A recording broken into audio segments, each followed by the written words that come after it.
Hi all, this is Lynn with Paper Life. Sorry about my absence. We went on vacation and things have just been crazy. But I had a friend who asked me to do a short tutorial, and that's what I'm going to try to do today and kind of give you a preview of what we're going to be doing. This is a journal I've been working on, and they're all connected with, this is connected with a small piece of lace, but today it's going to be doing it with fabric, and it allows for this little flip up because that's the same thing, it's just attached with a small piece of lace. The laces you need to be careful with using because you want something that's strong and sturdy and will hold up. So let's get to work.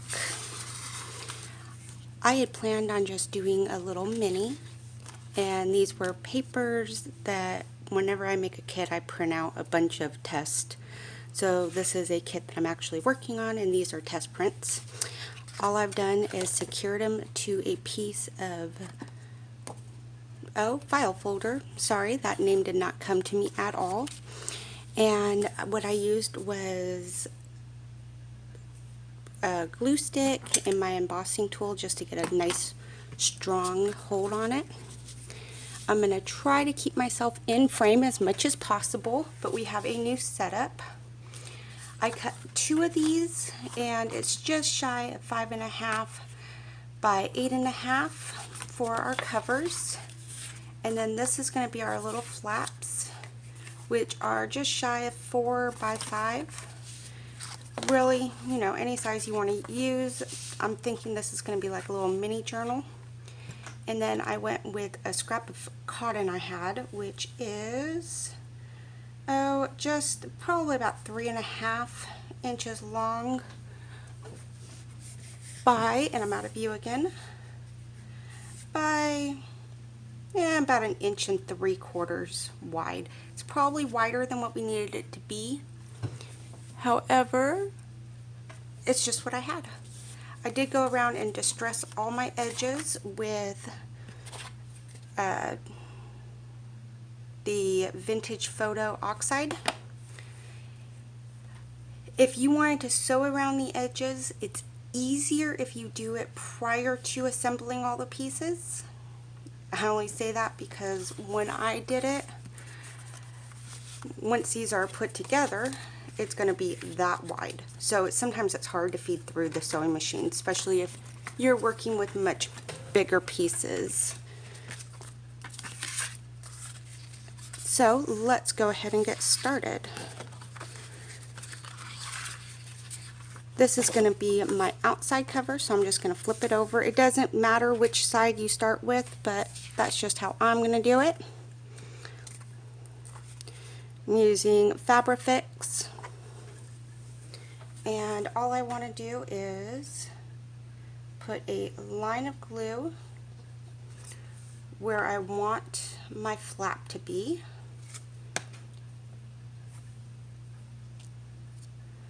Secure my cotton or whatever your fold material is.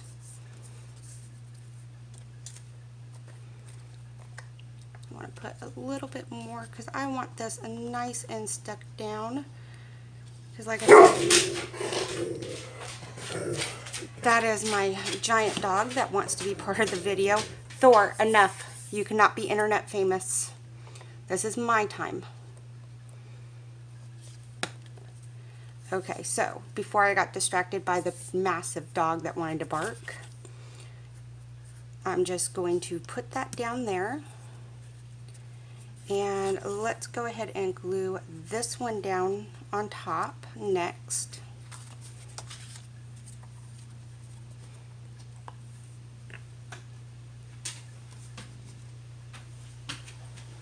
Just going to do the same thing, run a bead of glue around my edges and a little through the middle.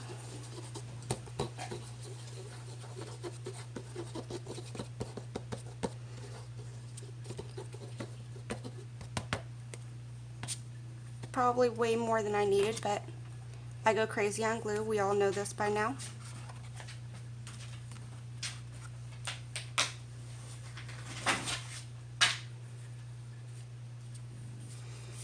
Okay, you guys will probably hear some noise. I got the kids home from school and the dog is inside. Unfortunately, that's just the way life works around here. If I waited till everybody was gone, we would never get videos made. So if that bothers you, I apologize, but just the way my house is. I squeezed out some of my glue. Go figure, I put too much. And I'm just going to press around the edges, making sure that that's fairly well secured down. As you can tell, I did not cut my boards perfectly, but I can trim that up at the end.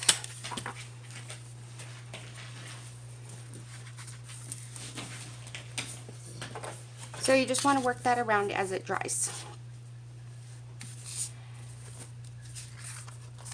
So here are my little inside flaps, and I want to have this, I want it to show like this, with this part underneath. So what I want to do is I want to flip this so that I'm gluing it down like this. Make sure I'm still somewhat in view. So if that makes sense, I want to hold it where I want it to be and then flip it upside down. I'm going to say I'm going to leave about 1/18 of an inch. However, I'm going to kind of put it down and then flip it over and see if everything is lining up the way I want it to be first.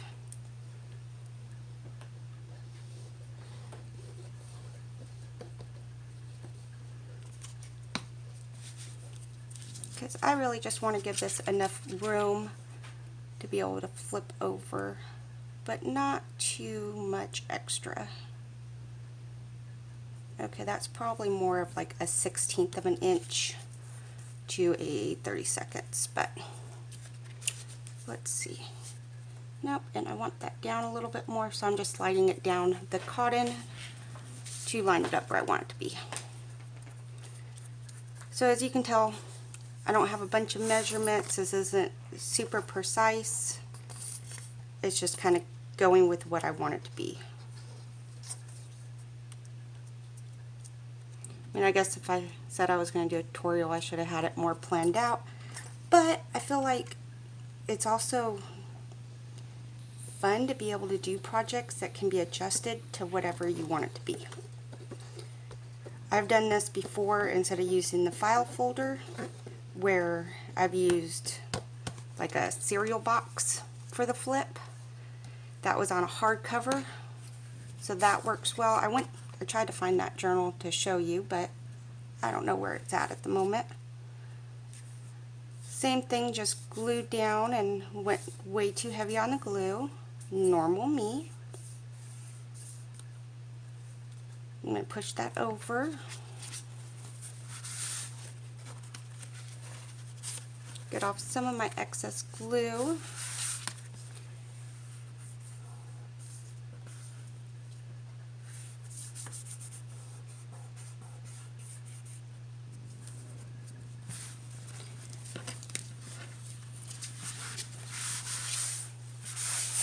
Clean off my table a little, but there you go. That kind of shows you what it's like when I don't go too glue crazy.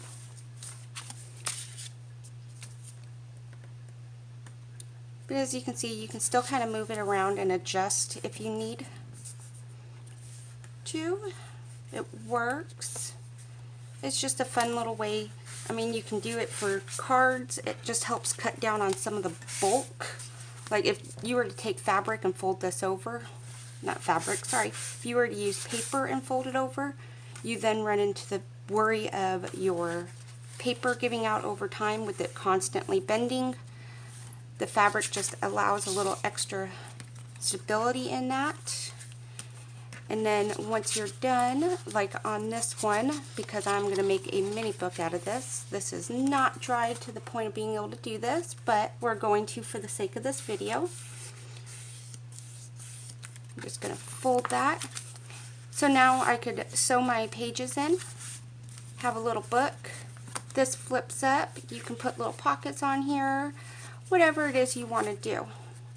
just a fun added, if I keep saying fun, maybe you guys will actually like this video. Oh my goodness. I said I was going to try to keep my desk clean, and that did not work at all. But there you go. That's just how I added my little flip up in that journal. Like I said, you can also do it to the sides for little flip ins. By no means, I'm not the first one to ever think of this idea. Matter of fact, a friend just shared a video with me of how to do this, which I was like, that's funny, because that's what I'm doing.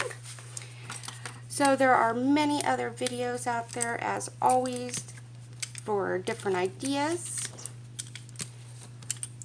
But that is how I did mine. I hope you guys have a good day, and I will see you all later.